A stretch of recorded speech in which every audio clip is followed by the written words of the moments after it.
안녕하세요. 동갑내기 남편과 살고 있는, 아니 살았던 40대 여성입니다. 누가 그러더라고요. 기쁨은 나누면 배가 되지만 슬픔은 나누면 약점이 된다고. 그래서 지인들에게도 속 시원히 터놓고 말을 못했는데 요즘 어디에라도 이 답답한 마음을 털어놓고 싶어서 죽겠더라고요. 그래서 익명의 힘을 빌려 제 이야기를 하러 왔습니다.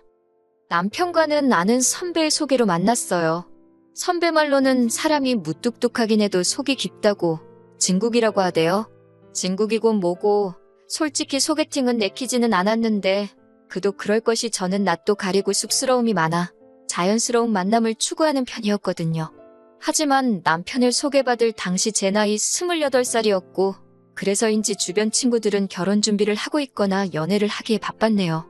그렇다 보니 저도 언젠가부터 조바심을 느끼고 있었고요. 그래서 일단 한번 만나나 보자 싶어서 나갔습니다. 그런데 무뚝뚝한 남자라는 선배의 말과는 달리 남편은 좀 버벅거리기는 했어도 같이 있는 내내 어떻게든 대화를 이끌어가려고 노력하대요. 낯을 많이 가리는 것 같기는 했지만 자기 딴에는 그래도 농담도 던지고 그런 모습이 저한테 잘 보이려고 노력하는 것 같아서 보기 좋았어요. 그렇게 그날 밥 먹고 차 마시고 어쩌다 보니 맥주까지 한잔했네요. 그리고 이후로도 몇 차례 더 비슷한 데이트를 했고 저희는 사귀기 시작했지요.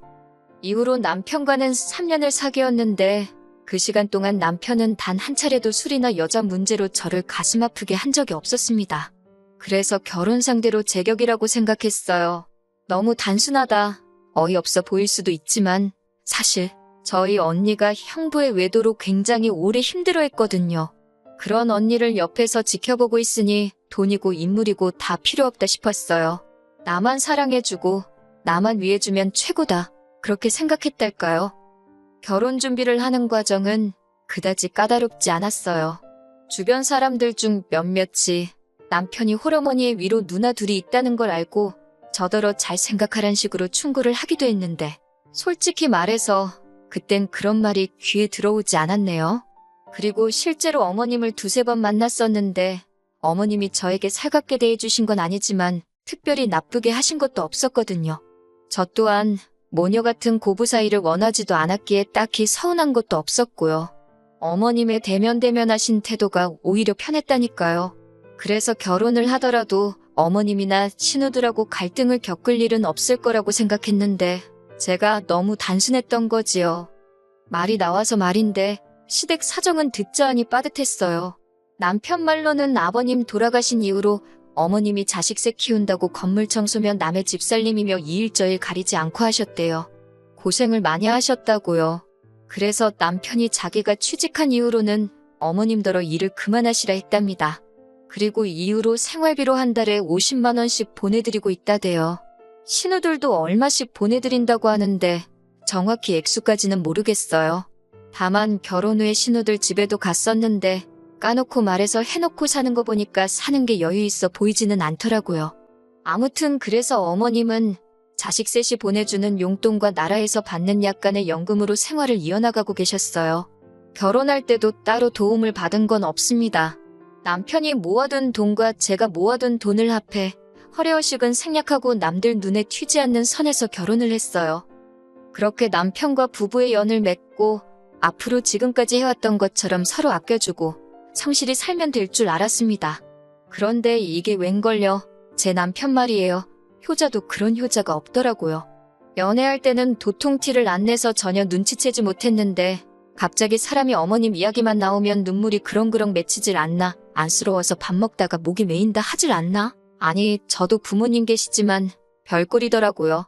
누가 보면 정말 저희 어머님 막말로 돌아가실 날 받아놓고 사는 분인 줄 알 만큼 걸핏하면 어머님 불쌍하다고 그러는데 처음에야 물론 저도 그런 남편을 달래주고 이해해주려고 했어요. 그런데 제가 그럴수록 남편이 저에게 이상한 요구를 해오더라고요.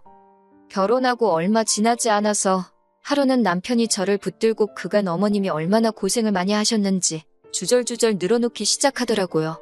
한 30분 넘게 듣고 있으니까 저도 사람인데 슬슬 지겹기도 하고 저희 부모님도 고생 많이 하셨거든요.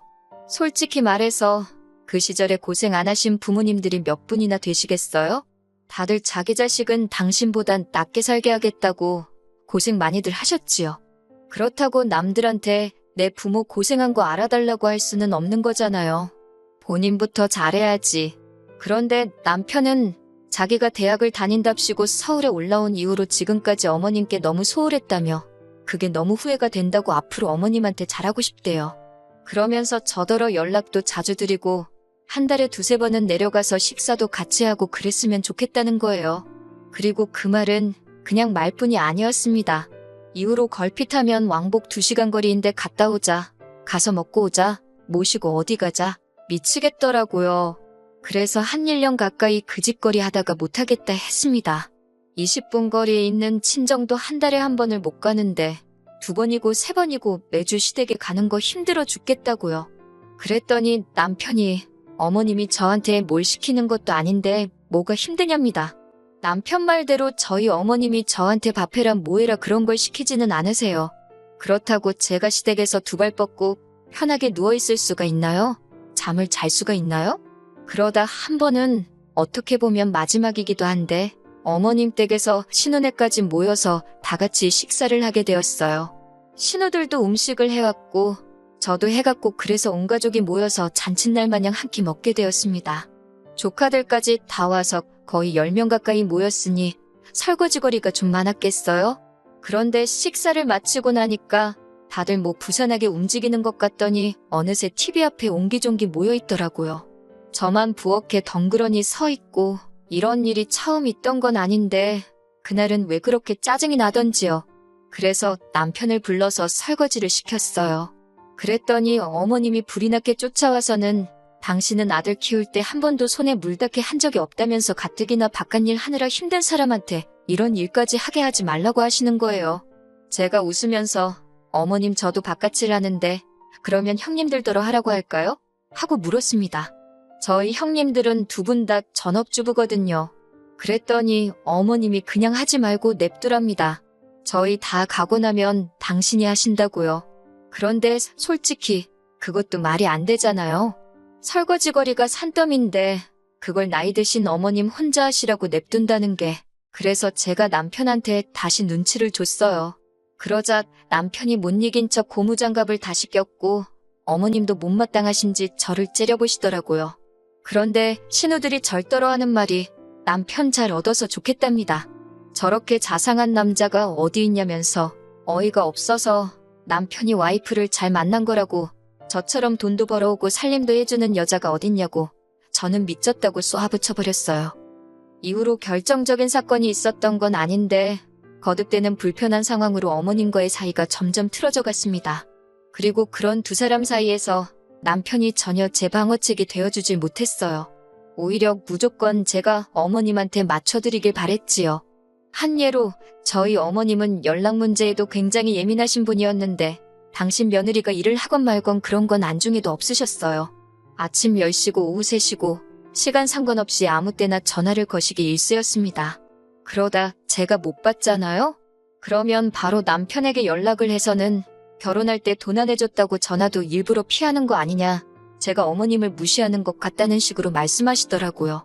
더 화가 나는 건 어머님이 그런 억지를 쓰시면 남편이란 인간이 그럴 리가 있냐거나 무슨 말을 해서든 오해를 푸시게 해야 하는데 그런 게 없었어요.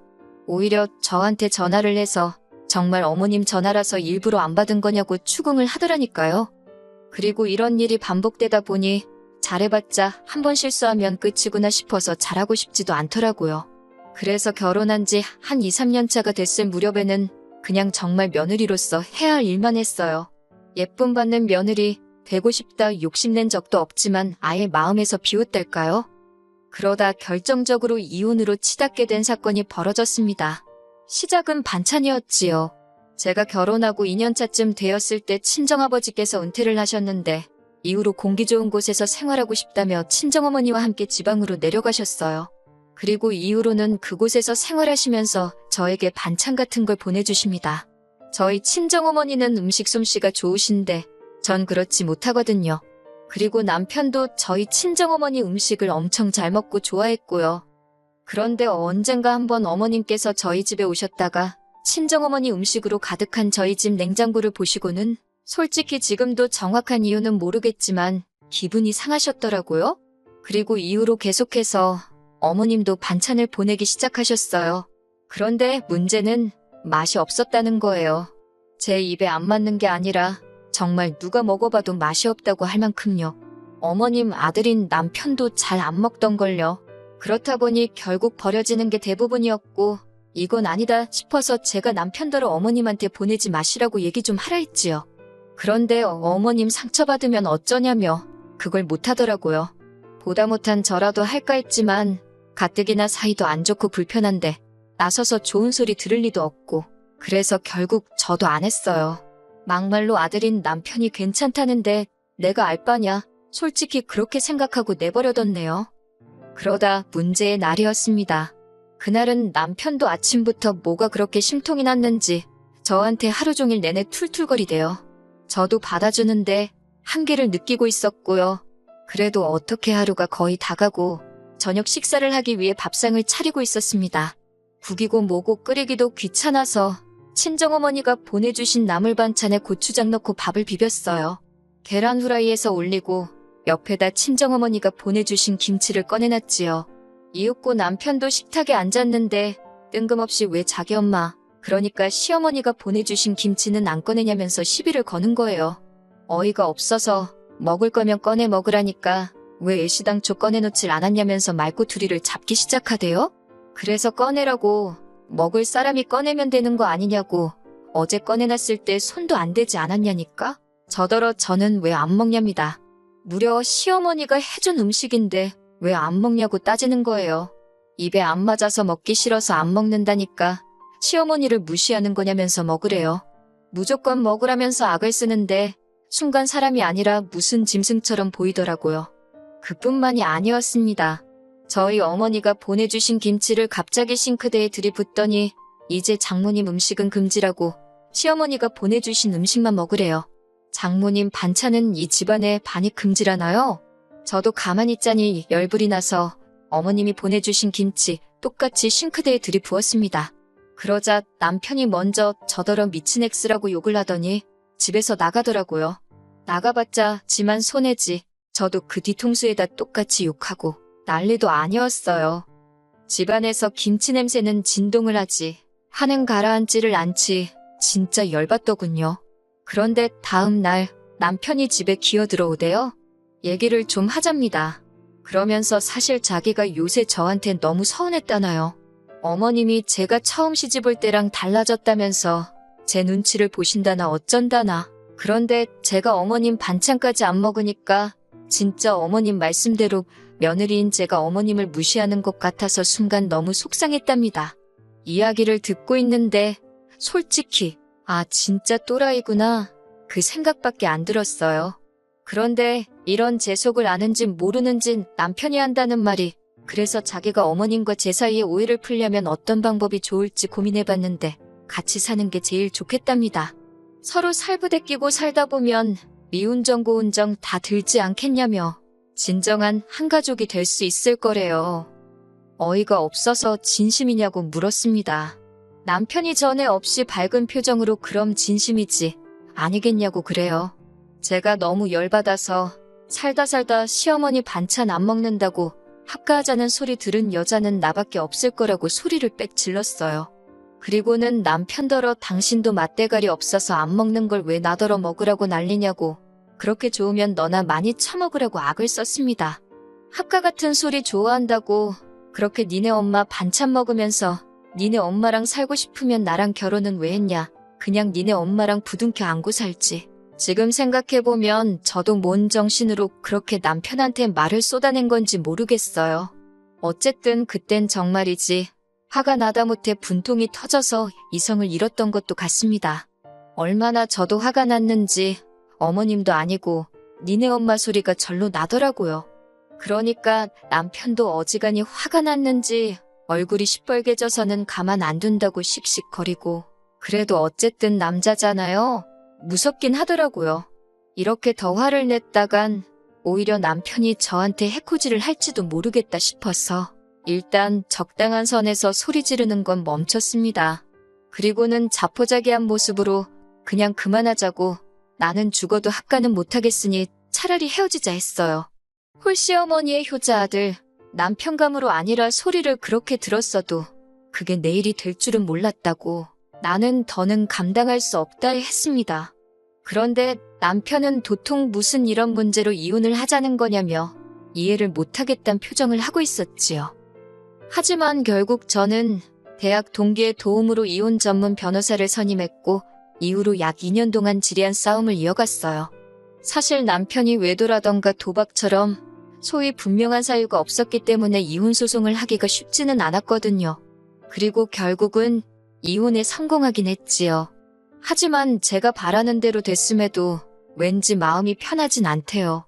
상처뿐인 승리였다고 해야 할지 몇 년의 시간이 신기루처럼 사라진 기분이었다고 할까요? 그래도 이렇게 혼자가 된 지금 마음은 홀가분합니다. 애가 없어서 다행이란 생각도 들고요.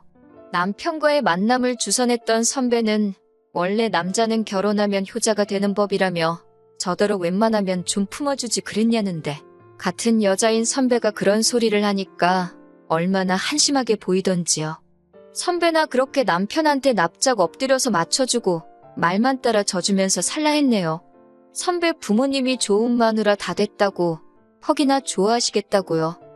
이혼하고 처음 한동안은 남편을 탓하기도 하고 제 자신을 탓하기도 하면서 울며 시간을 보냈어요.